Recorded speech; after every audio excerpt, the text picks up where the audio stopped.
Hello friends, आज हम पढ़ेंगे फोटोकेमिस्ट्री की एक रिएक्शन है नॉरिश रिएक्शन की वजह से।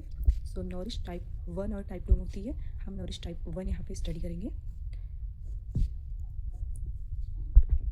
सो नॉरिश रिएक्शन बेसिकली हम पढ़ते हैं एल्डिहाइड के लिए। फर्स्ट टर्म से एल्डिहाइड और कीटोन मतलब की जाती है, मीन्स जो ऐसे कंपाउंड जो क्या करते हैं कार्बोनिल कंपाउंड है। अभी क्वेश्चन ये होता है कि हम इसमें कार्बोनिल कंपाउंड ही क्यों पढ़ते हैं। As we know in photochemistry हम क्या पढ़ते हैं, एक्साइटेशन पढ़ते हैं एच के थ्रू। ठीक है, तो हम जब इसे एनर्जी देंगे तो क्या होता है कि इलेक्ट्रॉन का लोअर उसके ग्राउंड स्टेट से उसके एक्साइटेड स्टेट में उसका क्या होता है, एक्साइटेशन होता है। तो अगर मैं देखूँ CO कार्बोनिक कंपाउंड, इसमें कितने टाइप के ट्रांजिशन पॉसिबल है। ट्रांजिशन, तो पहला ट्रांजिशन तो इसमें क्या है, pi to pi star, pi to pi star. और दूसरा ट्रांजिशन इसमें क्या है, इसके नॉन बॉन्डिंग जो ऑक्सीजन के क्या है, नॉन बॉन्डिंग से पाई स्टार में, non bonding to pi star. ठीक है, सो यहाँ पे क्या है, हम देखेंगे पाई टू पाई स्टार और non bonding to pi star में से हमें पता है कि क्या होता है, non bonding to pi star जो ट्रांसफर होता है वो इजीली होता है, क्योंकि इसमें क्या है, कम एनर्जी की ज़रूरत होती है as compare to pi star से।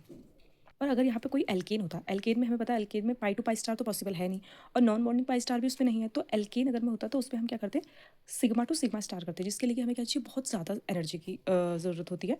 इसीलिए फोटोकेमिस्ट्री में ज़्यादा आपको कार्बोनिक कंपाउंड की स्टडी करने को मिलता है। क्यों?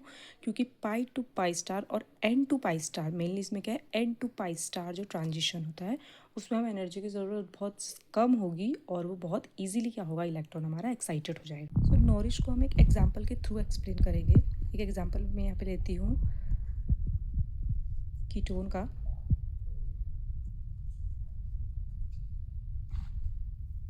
सो जो इसका फर्स्ट स्टेप है, पहले क्या होगा, इसका फर्स्ट स्टेप होगा, इसमें हमें क्या दी, कुछ एनर्जी दी, एच ने दी। एनर्जी देने के बाद इसमें क्या होगा, transition n to pi star, electron का क्या होगा, इसमें ट्रांजिशन होगा और ये क्या कन्वर्ट हो जाएगा, CH3, ये पहुंचेगा अपनी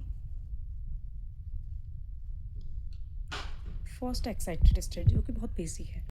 सो फर्स्ट एक्साइटेड स्टेट मैंने अपनी पहली वीडियो में भी बताया था कि इसके बाद क्या होता है, इसके बाद ये पहुंचती है जब इलेक्ट्रॉन एक्साइट होकर फर्स्ट एक्साइटेड लेवल पे, उसके बाद ISC के थ्रू, इंटर सिस्टम कन्वर्जन बताया था मैंने, ISC के थ्रू ये क्या होता है, फिर अपनी ट्रिपलेट स्टेज में पहुंचता है, CH3 C double bond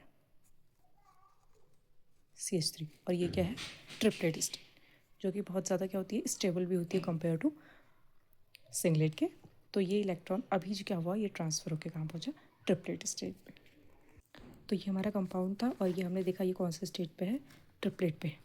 triplet, now reaction यहाँ से स्टार्ट होती है। ठीक, तो स्टार्ट होने से पहले नॉरिश की एक कंडीशन होती है, नॉरिश की जो कंडीशन होती है बताती हूँ मैं।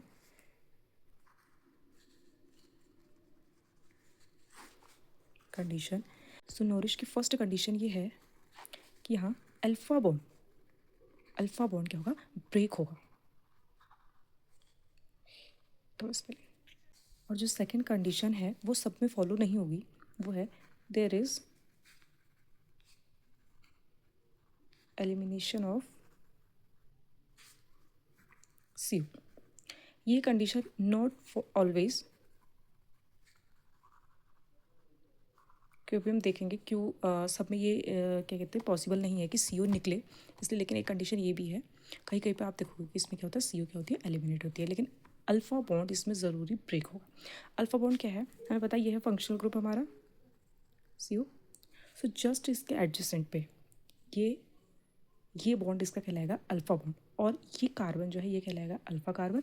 इस कार्बन से जुड़े सारे हाइड्रोजन क्या कहलाएंगे, अल्फा हाइड्रोजन। अब हमने क्या किया, हमने इसे H न्यू दी, एनर्जी दी, तो हमने कहा यहाँ पे क्या होता है, अल्फा बॉन्ड का क्या होता है, ब्रेकेज होगा। अल्फा बॉन्ड अगर ये हम देखें तो ये अल्फा बॉन्ड में यहाँ पे ब्रेक किया। ठीक, ये अल्फा बॉन्ड ब्रेक हुआ तो हमें पता है अगर हमने एनर्जी का यूज़ किया तो यहाँ पे होमोलिटिक फ्यूजन होगा। Homolytic means only one headed arrow, means यहाँ पे क्या होगा, रेडिकल का फॉर्म होगा प्लस CH3 रेडिकल। यहाँ पे क्या होगा, दो हमारे पास क्या है, रेडिकल फॉर्म हो गए। अगेन अगर मैं इसमें नीचे को लिख देती, फर्दर मैंने रिएक्शन कराई, एज वी नो हमारे पास क्या है, H में डाली इसमें, तो जब इसमें रिएक्शन हुई तो हमने क्या कहा था, अल्फा बॉन्ड ब्रेक हुआ, इसलिए ये अल्फा बॉन्ड ब्रेक किया। तो यहाँ पे क्या होगा, होमोलिटिक फ्यूजन होगा, और वापस से हमें क्या मिला, एक CH3 रेडिकल मिल गया और एक C double bond O C पे रेडिकल मिल गया, ये हमें पहले से था, ये बॉन्ड ब्रेक हो चुका है। ये हुआ। तो अब क्या होगा, रेडिकल रेडिकल ने क्या किया, बॉन्ड कर दिया, CH3 बॉन्ड प्लस हमारे पास क्या है, यहाँ पे 2 रेडिकल इस पे आए, तो ये आपका बन गया कार्बन मोनोऑक्साइड। तो ये था बहुत ही इजी नॉलेज टाइप रिएक्शन मैंने एक्सप्लेन किया यहाँ पे। ये रहा उसका फर्स्ट स्टेप, जो कि हमने हीट देके बताया था कैसे सिंगलेट से वो ट्रिपलेट में आएगी, ट्रिपलेट स्टेट से देन उसकी कंडीशन और यहाँ से रिएक्शन कैसे शुरू होती है, ये सब कुछ था। सो यहाँ पे नॉरिश का एक एग्जाम्पल है, जिसमें कि इस एग्जाम्पल में भी हम सेम फर्स्ट स्टेप तो सेम रहेगा। पहले क्या होगा, पहले हम इसे HNO देंगे, एनर्जी देंगे, ये क्या होगा, ये सिंगलेट में चेंज होगा एंड देन उसके बाद ये ISC के थ्रू ये ट्रिपलेट स्टेट में जाएगा। तो फर्स्ट तो यही होगा। मैं इसके आगे वाला स्टेप बताती हूँ। इसके आगे क्या होगा, बेसिकली होना क्या चाहिए था, अगर हम पहले स्टेप की तरह देखेंगे तो मैंने इसे एनर्जी दी, और एनर्जी के बाद क्या होना चाहिए था, इसमें ट्रांजिशन होना चाहिए था। और मैंने कहा था कि इसकी जो कंडीशन होती है वो ये होती है कि इसमें जो अल्फा बॉन्ड होता है वो ब्रेकेज होता है। तो इस अकॉर्डिंग अगर मैं इसमें अल्फा बॉन्ड ब्रेकेज करूँ तो मेरा प्रोडक्ट होना चाहिए था CH3। इसमें क्या हुआ, हमने इसमें होमोलिटिक फ्यूजन किया और उसके थ्रू हमने देखा कि क्या हुआ, हमारे 2 रेडिकल फॉर्म होते हैं, एक हमारा C डबल बॉन्ड O पे और एक हमारा जो टर्शियरी कार्बन है उस पे होता है। देन फर्दर अगर मैं रिएक्शन करूँ, दोबारा ये एनर्जी लेगा और उसके बाद क्या करेगा, अगेन ये होमोलिटिक फ्यूजन करेगा एंड देन ये उसके बाद फिर एक रेडिकल फॉर्म कर देगा। लेकिन ये स्टेप रॉन्ग है। वाई, इसमें हम पहले के जैसे नहीं करेंगे, इसमें R और R को नहीं जोड़ सकते। क्यों, क्योंकि इसमें क्या है, ऑलवेज रिमेंबर पॉइंट, इसमें क्या है, अगर टर्शरी ब्यूटाइल ग्रुप, ये हमारा टर्शरी ब्यूटाइल ग्रुप है जो कि क्या है, बहुत ज़्यादा बल्की होता है इन नेचर, बल्की ग्रुप होता है, ये बहुत बल्की ग्रुप है, they can't approach each other. और ये क्या करेगा, एब्स्ट्रैक्ट करता है बीटा हाइड्रोजन को। तो हम रिएक्शन का स्टेप देखें तो इसके आगे फर्दर अगर मैं कंटिन्यू करूँगी रिएक्शन को तो क्या होगा, हमें 2 रेडिकल तो मिले थे 2 ग्रुप के, तो ये कुछ ऐसे होगा, C रेडिकल, यहाँ पे लगा CH3 plus C double bond O, 2 radical हमारे प्लस C रेडिकल